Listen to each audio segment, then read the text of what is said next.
Salve meu aluno, salve minha aluna, sejam bem-vindos a mais uma aula de matemática. Essa aqui é a nossa revisão de número 4.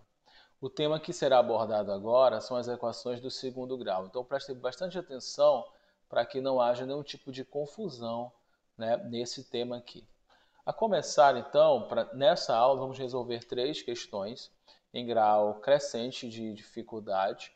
Depois, na próxima aula que eu irei gravar, mais três questões, e na última, então serão três vídeos, mais três questões, totalizando as 9 questões dessa lista. Vamos começar então resolvendo aqui essa primeira questão que se segue, que diz o seguinte: as soluções da equação do segundo grau, 2x ao quadrado mais 2x menos 4, são super simples, só para a gente poder lembrar de algumas teorias, né?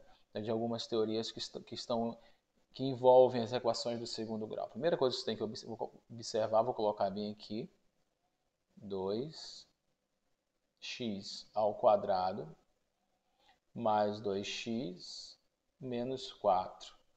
Quando ela fala a solução dessa equação do segundo grau, então ele quer, na verdade, as raízes da equação. E o que seriam as raízes da equação? É quando você pega esse polinômio, essa expressão algébrica, e iguala ele a zero. Então, vamos igualar aqui esse valor a zero, para poder achar as raízes dessa equação. Perfeito? Há duas maneiras de você achar a solução de uma equação do segundo grau. A primeira que eu vou te falar é a mais usual, que é a fórmula de Bhaskara. E a segunda, que é por soma e produto das raízes. Tá bem? Vamos primeiro fazer pela primeira forma, né, que é a resolução pelo método de Bhaskara. Então, pelo método de Bhaskara, vamos ter aqui o delta, que é b ao quadrado menos 4 vezes a vezes c. Bené, esqueci completamente quem é A, quem é B e quem é C. Não se preocupe com isso. Então vamos analisar bem aqui. A, B e C são os coeficientes reais de uma equação do segundo grau. O coeficiente A, ele sempre acompanha a incógnita de grau 2. Então, x ao quadrado, quem está acompanhando ele é 2. Então, a gente sabe que o coeficiente A ele é igual a 2. O coeficiente b ele acompanha a incógnita de grau 1. Não aparece aqui porque é elemento neutro, né? Então vai ficar, quem que está acompanhando o x de grau 1 é o 2 também, né? Coincidiu. Então o coeficiente b vai ser 2. E o coeficiente c é o que a gente chama de termo independente, esse terceiro termo aqui, menos 4. Não esquecer de colocar o sinal. Agora que a gente já sabe quais são os coeficientes, a gente vai substituir na fórmula do delta, que é b ao quadrado menos 4ac. Então vem comigo aqui. Vai ficar b ao quadrado, ou seja, 2 ao quadrado, uma vez que o b é 2, menos 4, que é da fórmula, vezes a, que é quanto? Isso mesmo, o a vale 2, e vezes o c, que você sabe que é menos 4. Para poder organizar, vou colocar entre parênteses. Então o delta vai ser 2 ao quadrado, que é 4, observe que aqui o jogo de sinal, menos com menos que é mais.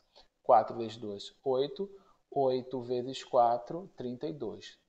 Então, menos com menos é mais, sinais iguais. E 4 vezes 2, 8. 8 vezes 4, né? 32.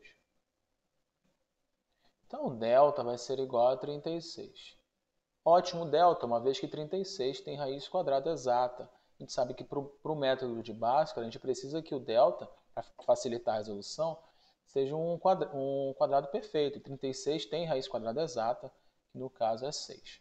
O próximo passo agora é nós acharmos os valores de x. Lembrando, presta bem atenção, que se o delta for um número maior do que zero, de fato é, ele vai ter sempre duas raízes reais, sempre duas soluções. Se o delta ele for menor do que zero, ou seja, um número negativo, ele não vai ter solução real. E se o delta for igual a zero, ele vai ter só uma resolução. Em questões mais para frente, a gente vai analisar melhor isso. Vamos analisar então aqui que essa equação ela vai admitir duas soluções, na verdade, duas soluções reais, que é no caso porque o delta ele é maior do que zero, é um número positivo aí maior do que zero. Vamos atrás dessas soluções?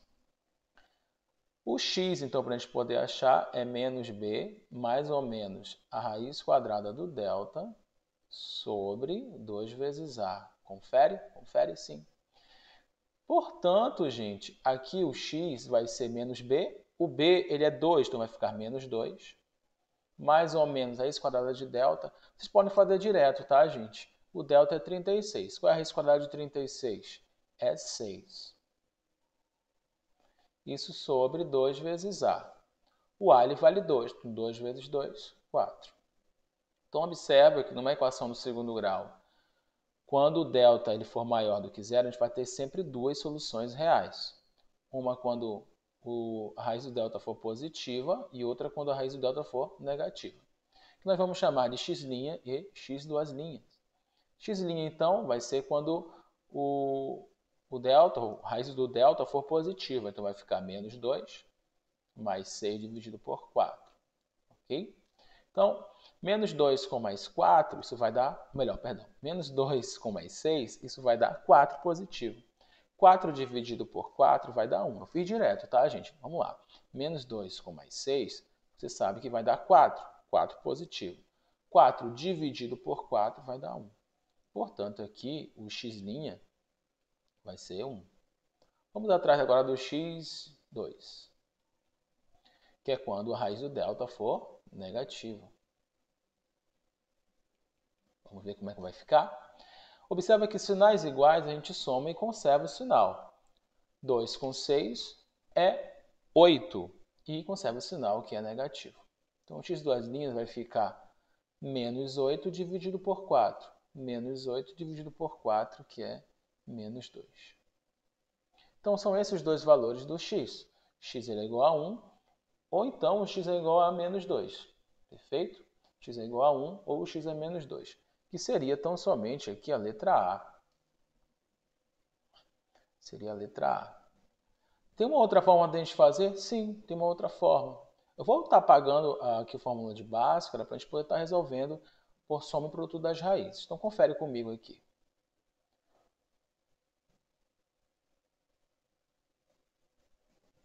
Olha só, gente. Para a resolução de soma e produto das raízes, é bem interessante que o coeficiente de x ao quadrado seja igual a 1, porque fica mais fácil. Porque, presta bem atenção comigo aqui, como é que você acha a soma das raízes? O que é a soma das raízes? É a soma dos dois resultados, beleza? A soma é sempre igual, isso aqui no caso que a gente chama de relações de Girard, né? A soma vai ser sempre igual, gente, a menos b sobre a. E como é que a gente acha o produto das raízes? Ou seja, a multiplicação desses dois resultados sempre vai ser igual a c sobre a. Perfeito? Tranquilo aqui. No caso da soma das raízes, você pode pegar aqui direto. Ou então, nesse caso específico, nota que 2x ao quadrado, 2x e menos 4, ambos eu posso dividir por quem? Muito bem, eu posso dividir por 2. De fato, vou colocar aqui embaixo. Olha só. 2x ao quadrado mais 2x menos 4 igual a 0. Esse polinômio aqui, eu posso dividir ele por 2 sem prejuízo nenhum do resultado, porque todos os coeficientes são divisíveis por 2, são pares. Então, se a gente fazer uma divisão por 2 aqui, a gente vai ter o seguinte, né? A gente vai simplificar praticamente tudo aqui, não é? 2 por 2, 2 por 2 e menos 4 por 2. Então, o resultado vai ficar 2 por 2, que dá 1, então vai ficar x ao quadrado. 2 por 2, que dá 1, então vai ficar somente o x, menos aí 4 por 2, que dá 2. Por que eu digo que assim é mais interessante para a soma e produto das raízes? Porque o coeficiente a aqui ele vale 1. E o a ele sempre aparece na soma e no produto das raízes dividindo, tá vendo? Ó? Menos b dividido por a e c dividido por a. Quando o a vale 1, numa divisão ele não vale nada, porque 1 é um elemento neutro da divisão. Então, tu vai pensar o seguinte, só o que vai te importar é o coeficiente b, só que com sinal trocado, e o coeficiente c. Então, quais são eles? O coeficiente b, nesse caso, vai ser 1, na verdade, e o coeficiente C vai ser igual a quanto? Muito bem, vai ser igual a menos 2. O que você tem que entender agora? Presta bem atenção. Dois números que somados dê 1, melhor, 1 só que negativo, porque na soma a gente sempre troca. Então, dois números que somados dê igual a 1, negativo, que a gente vai trocar, e que a multiplicação deles dê exatamente igual a menos 2. Ah, Bené, a gente não troca na multiplicação, no produto a gente não troca o sinal? Não. Porque olha pela relação aqui de Girard, que é C sobre A, você não troca, não tem um negativo. Então, dois números que somados dê menos 1 e multiplicados dê menos 2. Aí você consegue observar melhor que esses números só podem ser menos 2 e 1. Porque, olha só, se você somar menos 2 com 1, vai dar menos 1. Se você multiplicar menos 2 por 1, vai dar o quê? Menos 2. Ah, então são esses valores aqui. Por isso que essa fórmula, eu acredito que seja até mais simples do que a fórmula de Bhaskara. Beleza? Tranquilo, então? Vamos fazer, então, a segunda questão. Vamos analisar. Dada a equação do segundo grau definida por x² mais 2x menos 24 igual a zero, a soma das suas raízes é dada por... Opa! É uma questão de soma das raízes. E qual é a relação da soma das raízes? A soma das raízes vai ser sempre igual a menos b sobre a. Olha só que interessante. Tá bom? Menos b sobre a. Vamos só analisar quem é o coeficiente b, quem é o coeficiente a aqui. Muito bem, o coeficiente b é 2, está vendo? Está acompanhando o x. E o coeficiente a não aparece? Não aparece, mas a gente sabe que ele é 1. Então, vou colocar aqui embaixo. Nota, gente. O coeficiente b ele é 2 e o coeficiente a ele é 1. A gente vai só fazer uma substituição algébrica aqui. Então, somente isso.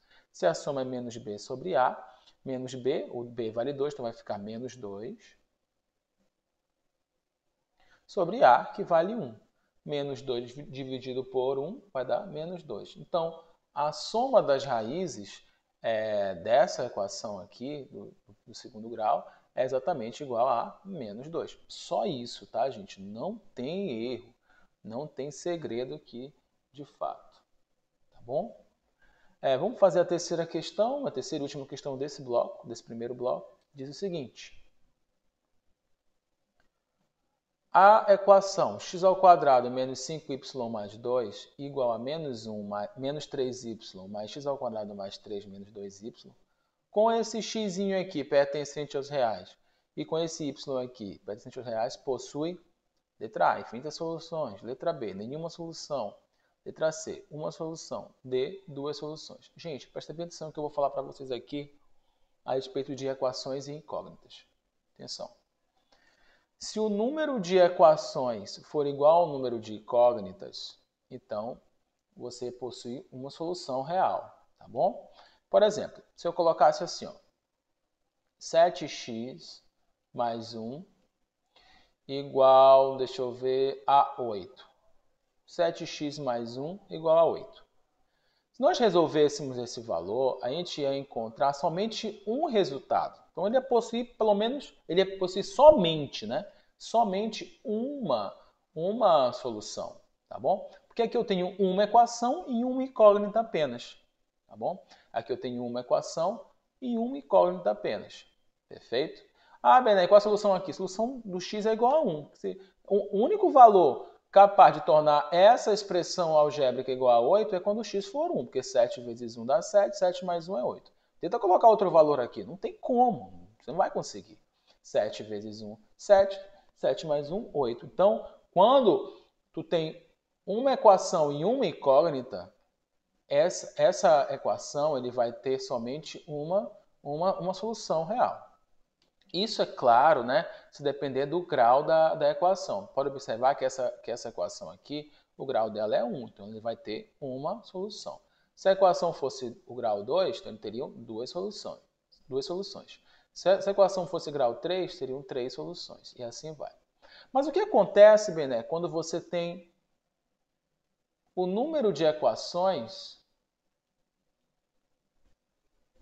menor do que o número de incógnitas. Tipo aqui, ó. Aqui eu tenho uma equação e duas incógnitas. Consegue observar, meu aluno? Consegue observar, minha aluna, que eu tenho uma equação apenas e dois valores desconhecidos para achar? Quando isso acontece, gente, eu posso ter infinitas soluções para cá. Eu posso ter infinitas soluções para cá. Perfeito? Então, quando o número de equações for igual ao número de incógnitas, você vai possuir um conjunto de soluções limitadas. Não é verdade? Se a equação for do primeiro grau, tu vai ter uma equação. Se a equação for do segundo grau, vai ter duas equações. E assim vai. Agora, quando o número de equações for menor que a quantidade de incógnitas, que a quantidade de valores desconhecidos, aí você vai ter infinitas soluções. E é isso que está acontecendo aqui. Ó. Nota que aqui eu tenho uma igualdade. Então, eu tenho uma equação, só que eu tenho uma, duas incógnitas, né? O x e o y. Não é isso? Quando isso acontece, gente, a solução ela é possível, só que é indeterminada. Tá bom? Você não tem. Como é que você vai determinar qual é a solução aqui? Porque são infinitas soluções. Perfeito? Então, por isso que seria a letra A. Tranquilo? Esse foi o nosso primeiro bloco, então, de soluções. A gente viu bastante coisa interessante aqui, tá bom? Começamos a falar a respeito da fórmula de Bhaskara, depois a solução pela soma e produto das raízes. Passamos aqui pela ideia também ainda de soma das raízes, que é a relação de Girard. E agora a gente falou as relações de equações com incógnitas, né? Lembre-se, gente, quando você tem uma equação e uma incógnita, a solução ela vai ser possível e você vai poder determinar. Agora, quando ela tiver mais incógnitas que equações, aí tu vai ter infinitas soluções, aí não vai ser possível determinar. É por isso que aqui seria a letra A. As três questões com letra A, né? Bem bacana. Muito obrigado, até a próxima, se Deus quiser.